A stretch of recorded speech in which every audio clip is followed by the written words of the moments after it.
ಇವತ್ತು ಬಂಗಾರಪ್ಪನವರ ಒಂದು ಅಗಲಿಕೆಯಿಂದ ರಾಜ್ಯದ ಒಂದು ಹಿಂದುಳಿದ ವರ್ಗದ ನಾಯಕರು ನಮ್ಮನ್ನು ಇವತ್ತು ಅಗಲಿರೋದು ಒಂದು ದುಃಖದ ಸಂಗತಿ ಅಂತ ಹೇಳಬೇಕಾಗುತ್ತೆ. ಅವರ ರಾಜಕೀಯ ಜೀವನದಲ್ಲಿ 40 ವರ್ಷ ರಾಜಕೀಯ ಜೀವನದಲ್ಲಿ ಬಡವರ ಬಗ್ಗೆ ಮತ್ತು ಹಿಂದುಳಿದ ವರ್ಗದವ್ರ ಬಗ್ಗೆ ಒಂದು ದಿಟ್ಟ ಹೋರಾಟಗಾರರು ಅಂದರೆ ಬಂಗಾರಪ್ಪನವರು ಅಂತ ಹೇಳಬೇಕಾಗುತ್ತೆ. ಅವರು ಯಾವುದೇ ಒಂದು ಇದಿಲ್ಲದೆ ಆಸೆ ಆಕಾಂಕ್ಷೆ ಇಲ್ಲದೆ ಇವತ್ತು ರಾಜಕೀಯದಲ್ಲಿ 40 ವರ್ಷ ಈ ರಾಜ್ಯದಲ್ಲಿ ಹಲವಾರು ಬಡವರ ಕಾರ್ಯಕ್ರಮಕ್ಕೆ ಅವರು ಮುಖ್ಯಮಂತ್ರಿ ಇದ್ದಾಗಿರ್ಬೋದು, ಮಂತ್ರಿ ಇದ್ದಾಗಿರ್ಬೋದು, ಅವ್ರದ್ದೇ ಆದಂಥ ಒಂದು ಶೈಲಿನಲ್ಲಿ ಮಾಡಿದ್ದಾರೆ. ಅವರು ನೇರ ನುಡಿ ಒಂದು ರಾಜಕಾರಣಿ ಯಾರು ಇದ್ರಿ ರಾಜ್ಯದಲ್ಲಿ ಬಂಗಾರಪ್ಪನವರು ಅಂತ ಹೇಳಬೇಕಾಗುತ್ತೆ.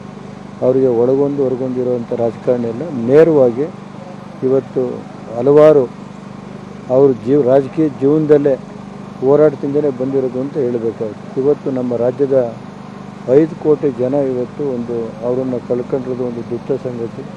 ಅವರ ಆತ್ಮಕ್ಕೆ ಶಾಂತಿ ಸಿಗಲಿ ಅಂತೇಳಿ ನಾನು ದೇವ್ರನ್ನ ಪ್ರಾರ್ಥನೆ ಮಾಡಿ